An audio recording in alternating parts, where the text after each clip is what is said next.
Assalamualaikum, saya Aminah binti Afiq, hos anda untuk hari ini. Hari ini berlangsungnya program Pendidikan Keselamatan Jalan Raya Anjuran JPJ Hulu Selangor. Pelbagai perkongsian dan aktiviti yang dijalankan. Jom kita tengok.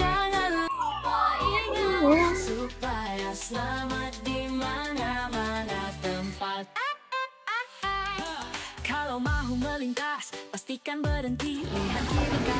Mak ayah, lagi siapa lagi orang dewasa?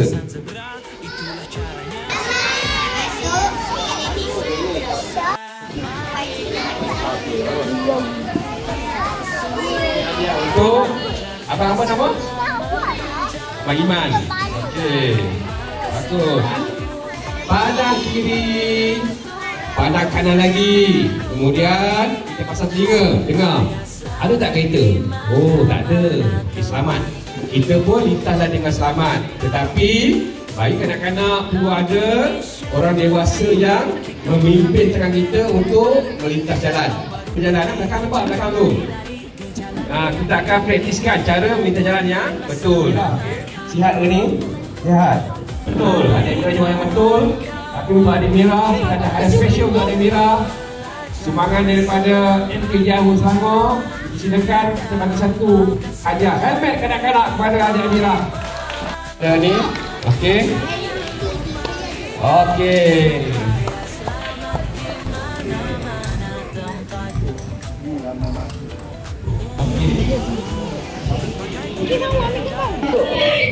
Sekarang ni saya bersama penceramah untuk program pada hari ini. Assalamualaikum Cik. Assalamualaikum warahmatullahi wabarakatuh.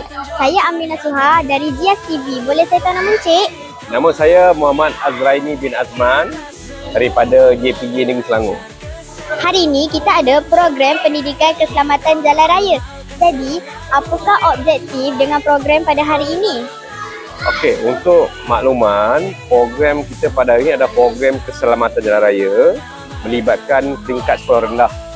Objektif kita bagi program ini adalah tidak bukan adalah memberi pendidikan dan pengetahuan kepada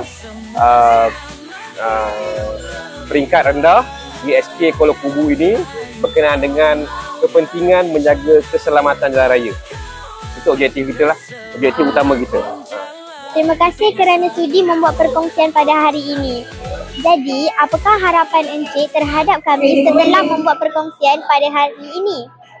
Okey, kita punya harapan kita pada hari ini adalah memastikan supaya semua murid-murid yang hadir pada hari ini melibatkan prasekolah dan tahun 1 ini faham berkenaan dengan kepentingan menjaga keselamatan raya.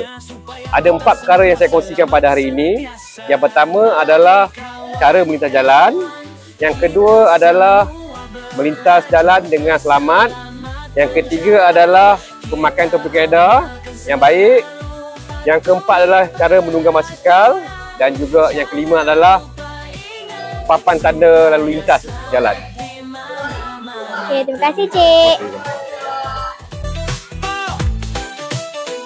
Lampu isyarat penting perlu kita fahami. Merah untuk berhenti, hijau baru pergi. Jangan lari-lari di jalan raya itu. Ikutlah peraturan, barulah selamat kamu. Mari kawan-kawan, kita semua belajar keselamatan jalan. Kita amalkan selalu, patuhi peraturan. Jangan lupa ingat, supaya selamat di mana-mana tempat. Pakai topi keledar bila naik motosikal. Pasang tali pinggang bila naik kendaraan. Berjalan di kaki lima, itulah langkah bijak. Amalan keselamatan jadikan nyata bila. Mari kawan-kawan, kita semua belajar keselamatan jalan. Kita amalkan selalu, patuhi peraturan. Jangan lupa. Berakhirlah sudah program Pendidikan Keselamatan Jalan Raya kita pada hari ini. Ingat, ikuti langkah keselamatan melintasi jalan raya. Merah untuk berhenti, kuning bersedia untuk berhenti dan hijau untuk jalan. Semoga kita berjumpa lagi. Bye!